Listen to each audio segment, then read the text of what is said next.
Hello, dear students. Welcome you on our YouTube channel, General Study Preparation. Students, today we have a new topic that is very relevant topic as well as very important topic.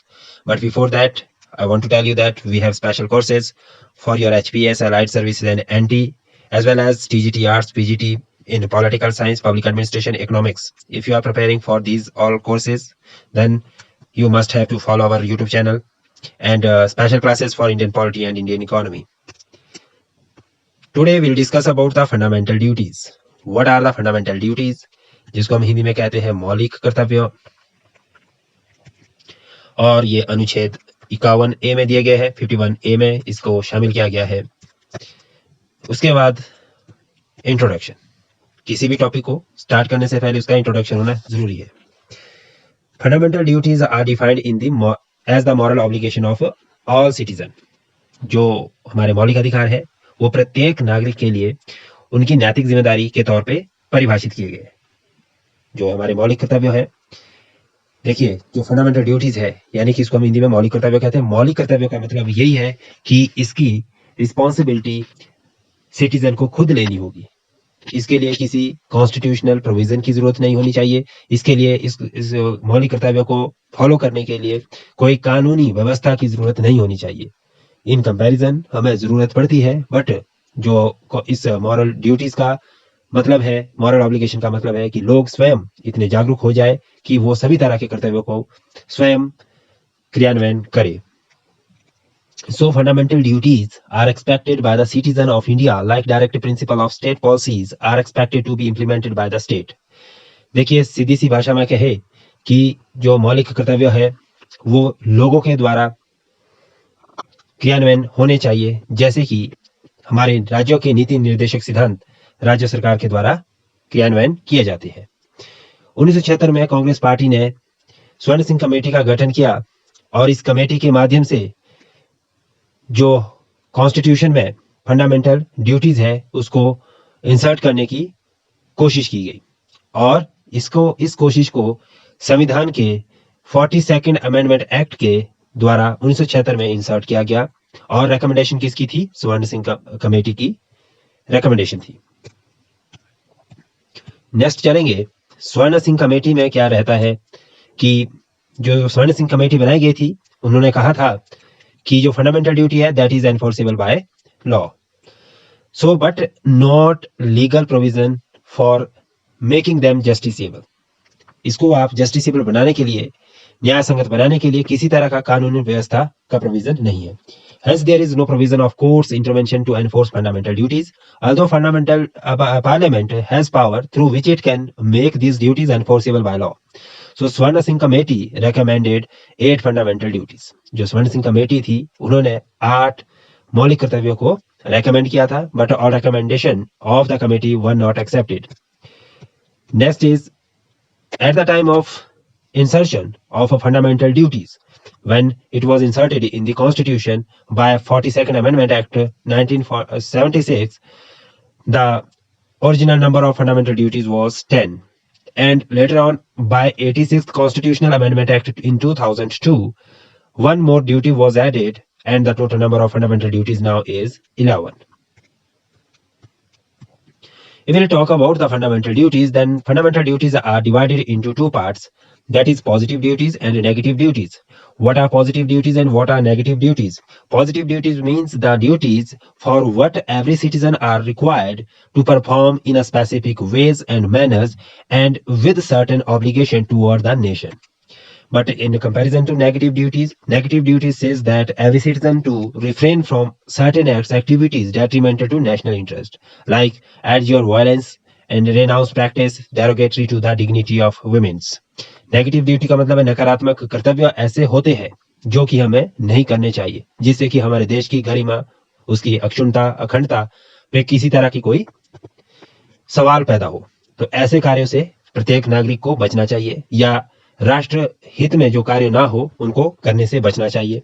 Positive duty यानी कि सकारात्मक जो कर्तव्य है हमारे, उसमें रहता है कि हम sovereignty and unity and integrity of India की बात करें, यानी कि संप्रभुसत्ता, एकता और अखंडता की बात हमेशा अपने दिमाग में रखें और अपने आदर्शों को उचित सम्मान दे, राष्ट्रीय संस्थान, जितने भी राष्ट्रीय इंपॉर्टेंस के संस्थान है उसको भी हम रिस्पेक्ट दे, और साथ ही साथ हम हेरिटेज, जितना भी हमारा हेरिटेज है उसको प्रिजर्व करने की कोशिश करें, साथ ही साथ अपना एक साइंटिफिक टेम्पर भी डेवलप कर सके।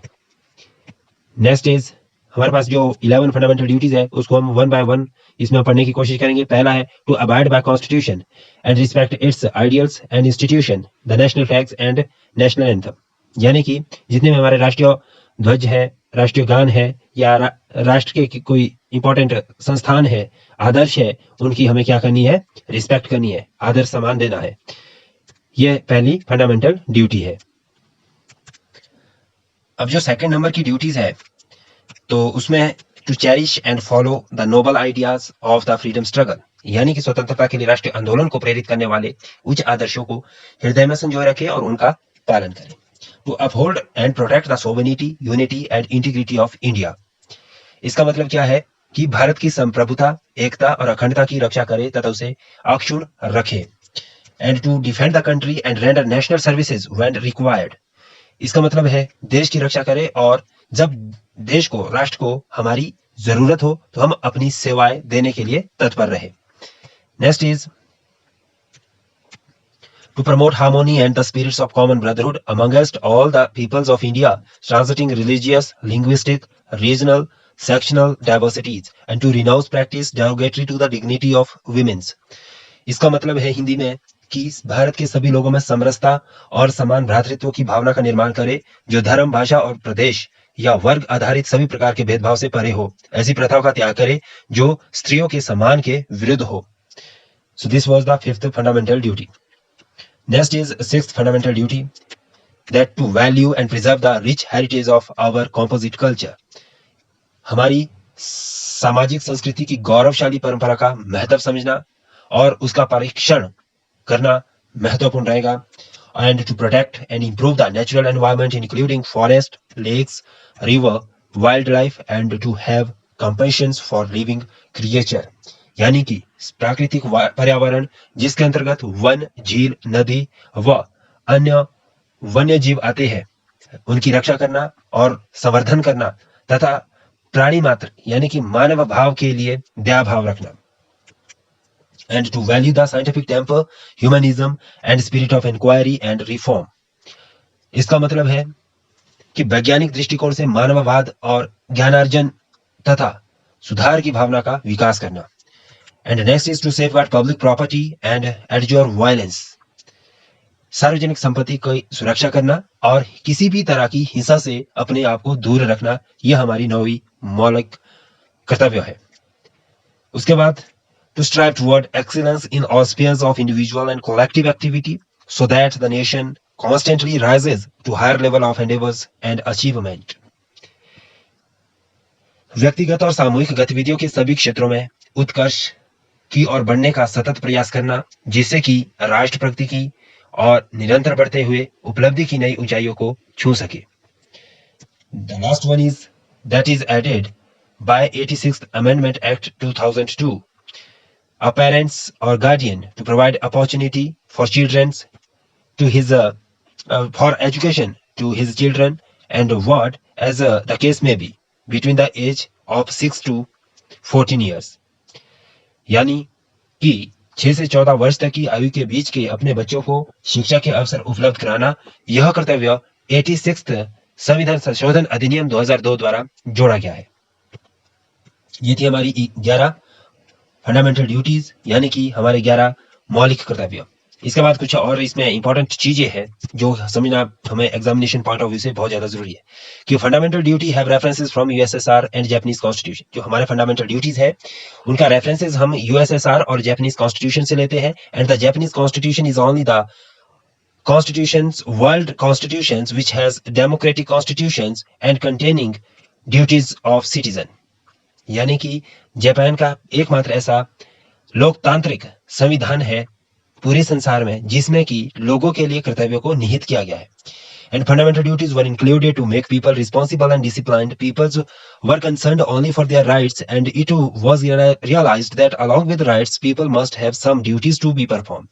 देखिए, जहां पर हम एक तरफ फंडामेंटल राइट्स की बात करते हैं, यानी कि हम अपने अधिकारों की बात करते हैं, तो दूसरी तरफ हमें कर्तव्यों के बारे में भी अवेयरनेस होनी चाहिए। तो समय के साथ हमें लगा कि जहां पर लोग अपने अधिकारों की बात करते हैं, वहां वो अपने कर्तव्यों को भी समझने में परिपक्व हो, तो इसीलिए फंडामेंटल ड्यूटीज इंपॉर्टेंस हो जाती है।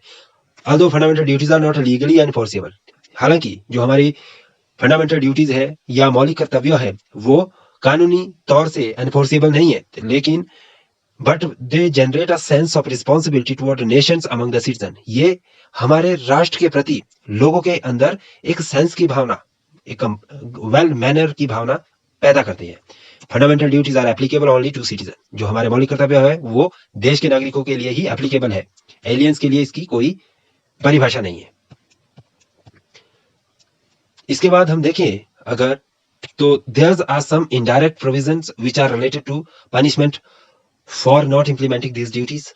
यानी कि अगर हम देखें तो फंडामेंटल ड्यूटीज को इंप्लीमेंट करने के लिए प्रोविजन बनाए गए हैं। अगर उस फंडामेंटल ड्यूटीज को लागू नहीं किया जाता तो कुछ पनिशमेंट भी है, दंड का प्रावधान भी किया गया है। जैसे कि हमारे पास यहाँ पे एक्ट्स बने हैं, representation of people act 1951, protection of civil right act and prevention of insults of national honour act etcetera. इसमें हम वर्मा कमेटी से ऑब्जर्व करते हैं कि these kinds of act or legal provision which gives effect to fundamental duties directly or indirectly to some extent, and fundamental duties and fundamental rights are both relevant to each other, and if fundamental rights exist then there must be a correlation of fundamental duties with these rights।